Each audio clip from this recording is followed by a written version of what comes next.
Nature कभी भेदभाव नहीं करती क्योंकि नेचर का काम ही यही है, उसके लिए हर कोई बराबर है। Plants are not blind. Nature ने सांप से हाथ पर ले लिए, इंफ्रारेड, थर्मल विजन, बदले में दिया सोनार टेक्नोलॉजी, पूरा आसमान उनको दे दिया। पेड़ों से तो नेचर ने ऑलमोस्ट सब कुछ ले लिया है, बदले में नेचर ने पेड़ों को कितना ज्यादा दिया होगा। प्लांट्स के पास 20 से भी ज्यादा सेंसेस होते हैं। पेड़ों के अंदर 100% मेमोरी होती है। That plants can hear sound very well के एनेस्थीसिया लगाने के बाद जैसे कि पेड़ को नशा हो गया था। सेम वही इलेक्ट्रिकल सिग्नल्स प्लांट के शरीर में होते हैं। हमारे बाद भी पेड़ इस दुनिया में रहेंगे और कई केसेस में हमसे भी ज्यादा अच्छी होती है।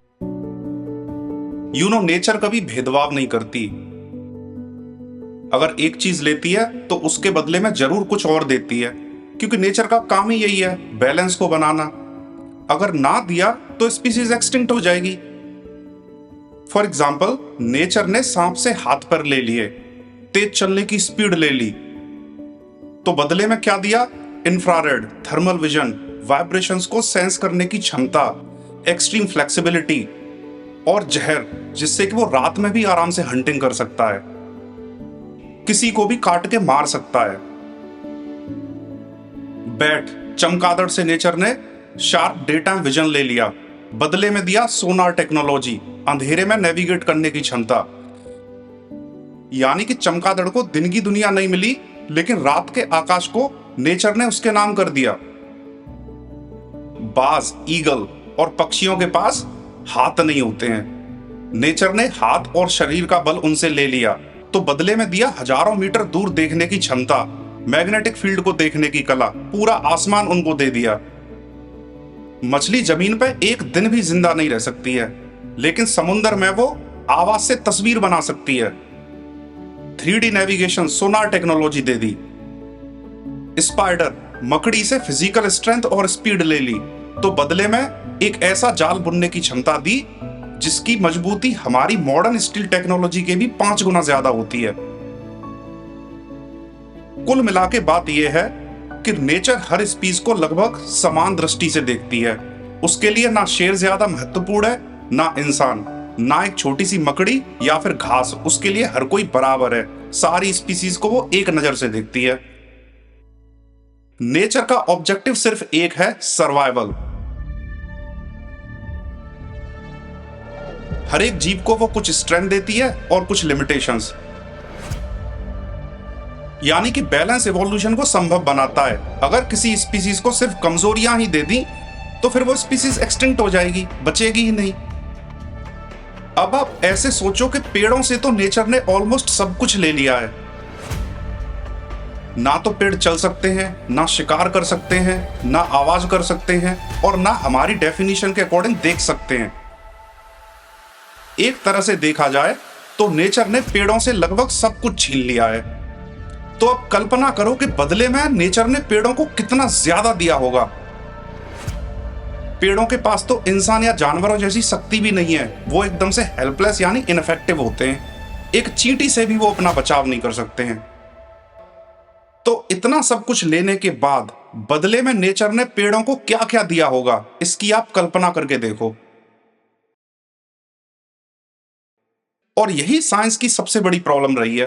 कुछ सेंचुरीज पहले तो पेड़ों को निर्जीव वस्तु समझा जाता था, क्योंकि पेड़ों को जो नेचर से मिला है उसे समझने की कैपेबिलिटी और अंडरस्टैंडिंग हमारे साइंटिफिक टूल्स में थी नहीं। तो हो सकता है कि पेड़ों की जिंदगी हमसे बहुत बहुत बहुत ज्यादा हैपनिंग हो, बहुत ज्यादा उच्च कोटि की जिंदगी हो। That is exactly the logical deduction one can deduce from all that we discussed. तो प्लांट्स की प्रॉब्लम्स को इवोल्यूशन ने अलग तरह से सॉल्व किया। मसल्स की जगह पे प्लांट्स को सेंसर्स दिए, स्पीड की जगह पे प्रेडिक्शन मैकेनिज्म दिया और भागने की जगह पे एक सॉलिड केमिस्ट्री दी। और इसीलिए अब साइंटिस्ट प्लांट्स को मॉडर्न कंप्यूटर की तरह extra ordinary information processing system समझते हैं। एवरी सेकंड पेड़ अपने एनवायरनमेंट को मेजर कर रहा है। Light, temperature, humidity, gravity, chemicals में बदलाव, mechanical pressure, electrical signals, magnetic changes, और कॉन्स्टेंटली बस एक ही सवाल पूछ रहा है कि मेरे चारों तरफ क्या हो रहा है, what is happening around me. आपने सुना होगा कि हमारे पास 5 सेंसेस होते हैं, sight, hearing, touch, taste and smell. लेकिन ये ऑलरेडी एक सिंप्लीफिकेशन है। हमारे पास और भी सेंसरी सिस्टम्स होते हैं, जैसे कि balance, pain, temperature, body position और इंटरनल प्रेशर। रिसर्च के अकॉर्डिंग प्लांट्स के पास 20 से भी ज्यादा सेंसेस होते हैं। They detect gravity, they detect moisture, they detect carbon dioxide, they detect oxygen, they measure soil acidity और pH value, they sense nitrogen concentration, they respond to touch, they monitor day length and magnetic field. यानी कि जैसे हवा के vibrations को sense करके हमारे कान सुनते हैं, वैसे ही डिफरेंट सिग्नल्स को सेंस करके प्लांट्स अपनी रियलिटी को कंस्ट्रक्ट करते हैं। और क्योंकि उनके पास इतना ज्यादा डेटा होता है, तो आप समझ सकते हो कि उनकी रियलिटी कितनी ज्यादा एडवांस और कितनी ज्यादा हाई रेजोल्यूशन की होगी। सन 2014 में जर्नल ऑफ ओकोलॉजिया में एक रिसर्च पब्लिश होती है, जिसमें कि पेड़ को एक कैटरपिलर यानी कि कीड़े के काटने की आवाज को स्पीकर से सुनाया गया। यानी कि एक कीड़े की पत्ती को काटते टाइम जो चबाने की आवाज क्रच क्रच साउंड होती है, एक स्पीकर के माध्यम से जब पेड़ को सुनाया गया, तो रिसर्चर्स ने पाया कि कुछ पेड़ों ने तुरंत अपनी पत्तियों के अंदर डिफेंसिव केमिकल्स का लेवल बढ़ाना शुरू कर दिया, जैसे कि प्लांट्स कीड़े पे काउंटर अटैक करने की तैयारी करने लगे हों। यानी कि प्लांट्स किसी इंजरी, चोट को लेकर रिएक्ट नहीं कर रहे थे, बल्कि चोट लगने से पहले जो साउंड होती है उस पर रिएक्ट कर रहे थे, जो कि स्पीकर से आ रही थी। Only reacting to the information. तो क्या इससे यह तय हो जाता है कि प्लांट्स हमारी तरह सुन सकते हैं? हमारी तरह का तो पता नहीं, लेकिन इतना पक्का हो जाता है कि पेड़ों के पास भी हमारे कानों की तरह वाइब्रेशंस को डिटेक्ट करने के सेंसर होते हैं। जैसे कि आपके फोन के कान नहीं होते, लेकिन माइक्रोफोन से आवाज रिकॉर्ड कर लेता है, ऐसे समझो। इसके बाद 2022 में एक और रिसर्च पब्लिश होती है, जिसमें कि रिसर्चर्स ने एक मेज यानी भूल भुलैया तैयार की। मेज के एक छोर पर कॉर्न, मक्के के पेड़ लगा दिए और दूसरे छोर पर जमीन में फर्टिलाइजर्स, न्यूट्रिएंट्स।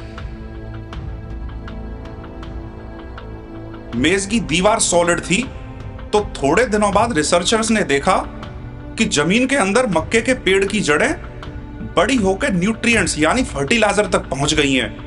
यानी कि पेड़ की जड़ों ने मेज को एक बार में सॉल्व कर दिया और फर्टिलाइजर तक पहुंच गई। और यहां से साइंटिस्ट ने कंक्लूड किया कि पेड़ की जड़ें रैंडमली नहीं बढ़ रही थीं, बल्कि लगातार यह कंप्यूट कर रही थीं कि किस डायरेक्शन में नाइट्रोजन ज्यादा है, किस डायरेक्शन में मॉइस्चर ज्यादा है, किधर पेनिट्रेट करना आसान है और किधर सबसे ज्यादा न्यूट्रिएंट्स मिलेंगे। और यह कंप्यूटेशन हमारी तरह एक सेंट्रल नर्वस सिस्टम में ना होके पेड़ की पूरी जड़ों में स्प्रेड आउट होती है। इसके बाद सन 2014 से जर्नल ऑफ ओकोलॉजिया में रिसर्च की पूरी एक सीरीज पब्लिश हुई, जिसमें कि छुई-मुई के पेड़ को 15 सेंटीमीटर की ऊंचाई से नीचे गिराया जाता है। गिरने की आवाज से पेड़ को डेंजर सेंस होता है, तो वो अपनी पत्तियों को तुरंत सिकोड़ लेता है। लेकिन ऐसा 10-15 बार करने पे छुई-मुई के पेड़ ने अपनी पत्ती को सिकोड़ना बंद कर दिया, क्योंकि पेड़ को पता चल गया था कि इस लेवल का वाइब्रेशन उसे कोई हार्म, डैमेज नहीं पहुंचा रहा है। और जब 7 दिन, 15 दिन या 1 महीने के बाद वापस से पेड़ को 15 सेंटीमीटर की ऊंचाई से नीचे गिराया जाता है, तो भी वो पेड़ अपनी पत्ती को नहीं सिकोड़ता। और यहां से 2 चीजें एकदम से साफ हो जाती हैं। पहली ये कि पेड़ इवेंट्स को रिकॉर्ड करके उनसे सीखते हैं कि कौन सा इवेंट नुकसान दे सकता है और कौन सा नहीं। और दूसरा ये कि पेड़ों के अंदर 100% मेमोरी होती है, तभी तो वो 2 हफ्ते या 1 महीने तक इवेंट्स को याद रख सकते हैं। लेकिन क्योंकि पेड़ों के अंदर हमारे जैसा कोई सेंट्रल नर्वस सिस्टम नहीं होता है, न्यूरॉन्स नहीं होती हैं, इसीलिए नेचर ने मेमोरी को स्टोर करने के लिए जरूर कोई अलग तरह की मैकेनिज्म तैयार की है, जिसके बारे में हमें अभी तक नहीं पता है। इसके बाद पेड़ों की आंखें नहीं होती, उसके बावजूद भी वो सनलाइट को मॉनिटर करते हैं। सिर्फ ब्राइटनेस ही नहीं, बल्कि लाइट का कलर, डायरेक्शन और ड्यूरेशन पेड़ों को बहुत अच्छे से पता होता है। थोड़ा सा भी रेड लाइट कलर का चेंज पेड़ तुरंत डिटेक्ट कर लेते हैं। रिसर्चर्स अभी तक ये डिबेट कर रहे हैं कि पेड़ बिना आंख के ऐसा कैसे कर सकते हैं। But whatever the explanation is, the result is extraordinary. Plants are not blind, they simply perceive the world differently. अगर एक साइड से पेड़ों को पानी के बहने की आवाज सुनाई जाए तो पेड़ों की जड़ें तुरंत उस डायरेक्शन में बढ़ने लगेगी। यानी कि पेड़ सिर्फ पानी की आवाज को सुन के अपनी ग्रोथ का डायरेक्शन डिसाइड कर सकते हैं। इस टॉपिक पे 10 से ज्यादा रिसर्च पेपर पब्लिश हो चुके हैं and this is a confirmed case that plants can hear sound very well and use it in their survival process. लेकिन इस सबसे ज्यादा हैरान करने वाली रिसर्च पब्लिश होती है सन 2018 में एनाल्स ऑफ बॉटनी में। एनेस्थीसिया, जिसे ऑपरेशन से पहले लगाया जाता है ताकि आपके दर्द ना हो।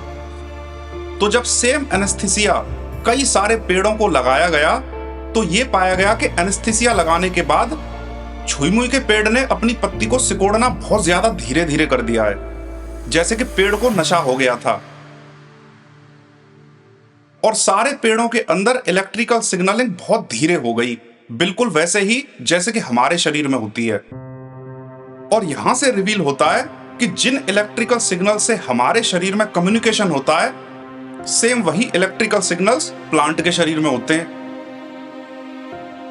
तो यहां से निकल के आता है कि शायद हमने इंटेलिजेंस को डिफाइन करने में ही सबसे बड़ी मिस्टेक की है कि इंटेलिजेंस सिर्फ हमारे जैसी होनी चाहिए, कि जीव किताब लिख पाए, शहर बना पाए, म्यूजिक कंपोज कर पाए तो ही इंटेलिजेंट है, नहीं तो नहीं है। पेड़ ये सब तो नहीं कर सकते, but they do something even more remarkable. वो चुपचाप बस दुनिया को सारी जिंदगी ऑब्जर्व करते हैं और उसी के अकॉर्डिंग रिएक्ट करते हैं। उनका व्यवहार इंपल्सिव नहीं होता है और शायद इसीलिए इतने सारे मास एक्सटिंक्शंस के बावजूद भी पेड़ धरती पे मौजूद हैं। पेड़ वो सब सह गए। हमसे पहले भी पेड़ इस दुनिया में थे और हमारे बाद भी पेड़ इस दुनिया में रहेंगे। तो सवाल यह है कि हम ज्यादा इंटेलिजेंट हैं या फिर पेड़? हम ज्यादा कॉन्शियस हैं या फिर पेड़? इसका आंसर आप खुद ढूंढो, लेकिन इतना पक्का है कि पेड़ों की केमिस्ट्री हमारे जैसी और कई केसेस में हमसे भी ज्यादा अच्छी होती है। So next time you see a plant, don't think of it like a dead object.